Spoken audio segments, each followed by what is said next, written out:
Okay, so in today's video, I want to talk about some of the steps you might be taking that you think could be helping you when it comes to saving more, when in reality, it could potentially be doing the opposite. So if you're someone who's been struggling to save more money and you've been trying to do these different steps and these different things and things just haven't been working out, then you definitely want to check out this video and find out if you're making these mistakes too. So the first step that you might be taking that potentially could be stopping you from saving more money is by just saving money whenever you can. Now, I think that the reason why many of us just save whenever we can is because we're not really clear on what we're actually saving for, and so we'll just save because, you know, we're supposed to just save money. Whereas I would argue that if you're not saving for a particular purpose and you're just saving for the sake of saving, well then you are less likely to save more money because you are no longer focusing on a particular thing. And this is exactly what happened to me. When I first tried to save money,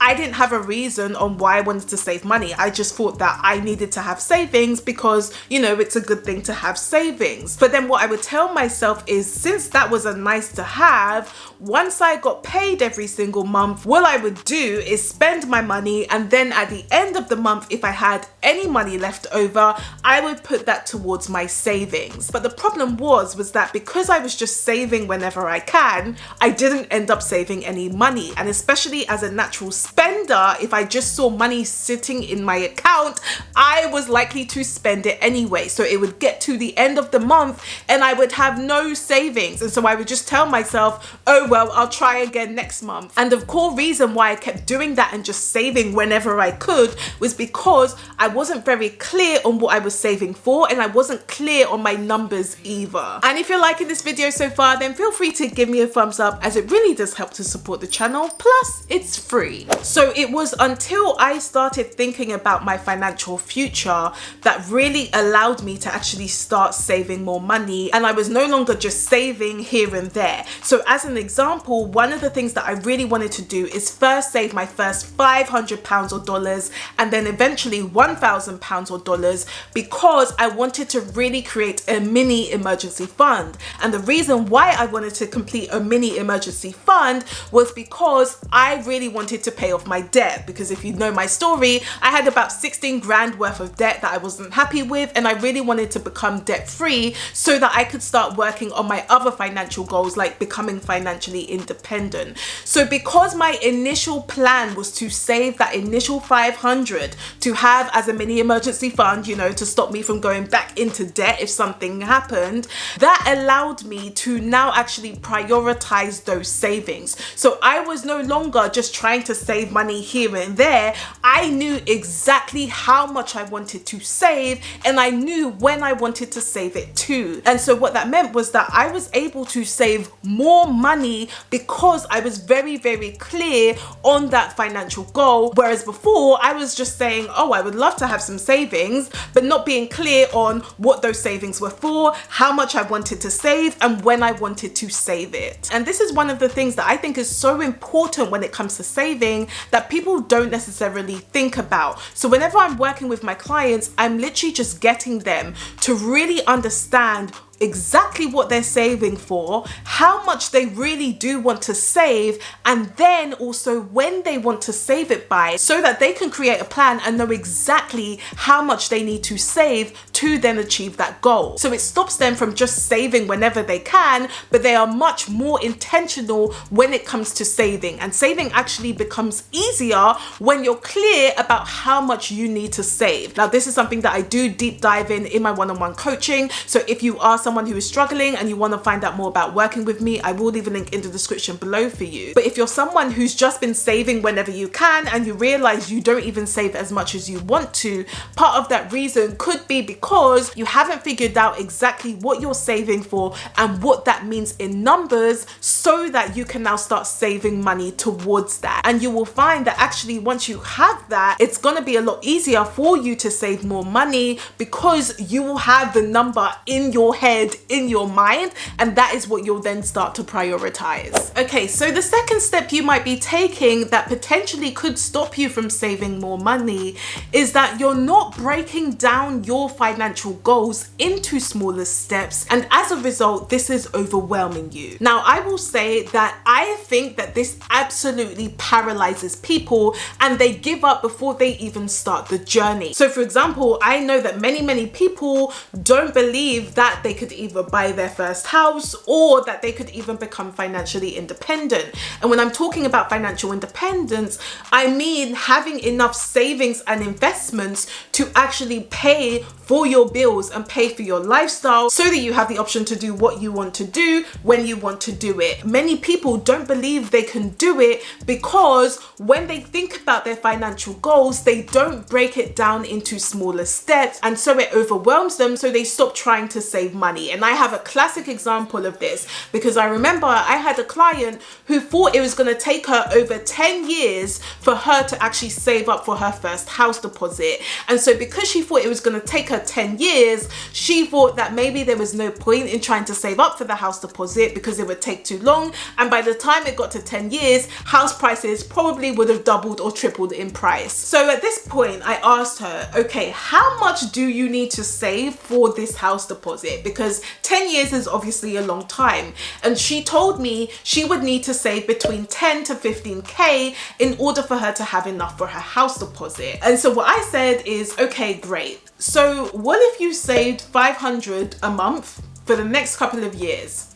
How much would you have? And she realized she would have about 12,000 in her savings account if she'd have saved 500 a month. And when she saw that number, she couldn't believe it because she realized that she could actually save that amount of money. It wasn't a huge amount where she was having to save 100% of her paycheck. If she set aside 500 a month, she would have enough to save for her house deposit. And if she wanted to do it even quicker, she could potentially find more ways to make more money so that she could add that to her savings and be able to save for that house deposit more quickly. And so because she realized that in terms of a house deposit, yes, it seemed like such a big number, but if she'd have just broken it down by month, it didn't actually seem that overwhelming. She was then able to save that money consistently because it felt realistic to her. So if you maybe have these goals of saving up for your first house deposit as an example, but you've not necessarily broken that down, that could be stopping you from saving more because you probably feel it's just so overwhelming, and so you already give up before you've even started the journey. Likewise, when it comes to things like financial independence and retirement, I feel like so many people think that they need to be saving thousands each month in order for them to actually become financially independent or just have a decent retirement. When in reality, if you truly break that down, you may find that you only need to save and invest a few hundred a month in order for you to reach that goal of financial independence. So if you've been struggling to save more money, ask yourself, when you're thinking about your financial goals, have you actually broken them down into smaller steps so that you can see realistically how you can potentially save for them? Now, the first step you might be taking, which potentially could stop you from saving more, is the fact that you may be prioritizing what you want to pay for and what you need to pay for, but you are not giving the same energy when it comes to your savings. Now, as an example, if you know my story, then you would know that I used to spend money on pretty much anything and everything to the point that I was basically living paycheck to paycheck. However, one of the things that I always made sure I did was pay my bills. I would always pay my rent, I would always pay my car insurance, I would always pay for my petrol, for example. I would always pay my bills because I didn't want to get to a point where if I did miss a bill, that potentially could affect my credit score and my credit report, which may then have an impact on the future if I wanted to buy a house, for example. So I always made sure that even though I was spending my money on everything, I would still pay my bills regardless because that was a priority. Likewise, you may do the same when it comes to your spending. So as an example, you may say to yourself that every single year you have to go on holiday. Come rain or shine, you have to go on holiday. Even if the economy is going mad, you really want to make sure that you will always have enough money to be able to travel because that's something that's really, really important to you. The problem that many of us have is that we don't necessarily have the same energy when it comes to saving. So we don't necessarily treat our savings like a priority. We essentially procrastinate on those savings.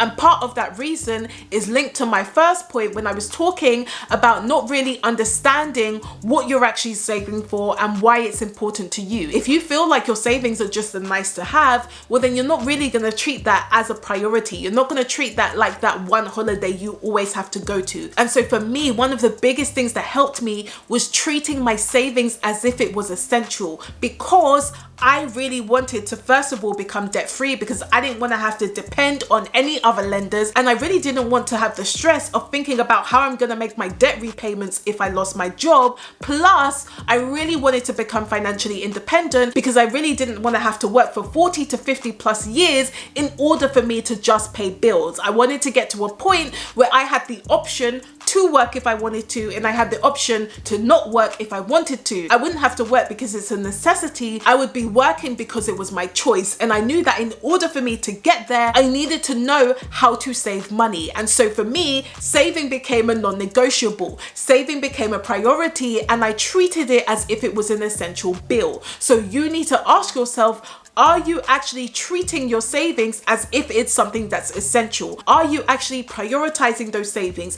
If, for example, you're saving up for your house deposit, the reason why you might be saving up for your house deposit is because you no longer want to have to pay rent to your landlord. If you are really clear on that reason, you will then stop seeing saving as a nice to have, but for you, saving will now start to become a non-negotiable, and you will find that you start saving more money because it now becomes a priority for you. Now, if you're someone who's realized that now is the time that you want to be able to save a lot more money because you might be saving up for that house deposit, or potentially you might even want to become financially independent, but you're not really sure how, and you want help when it comes to saving more money, then definitely check out my one-on-one coaching, because what I've been able to do is help my clients save over 30% more money so that they can really start working towards some of those financial goals. So what you can do is just book a free call to find out more about working with me. So I'll link more information up here for you and in the description below. So if you're struggling to save money, sometimes it's not even because of the budget. It could be because you're trying to save money whenever you can, or maybe you're just not breaking your financial goals into smaller steps. And potentially it could be because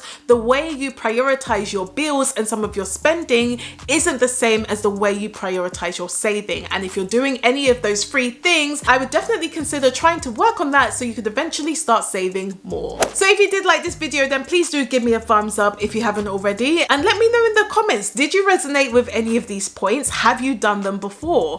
I do post every Tuesday, so if you would like to know more, then of course you can subscribe to my channel, and I will see you guys next week.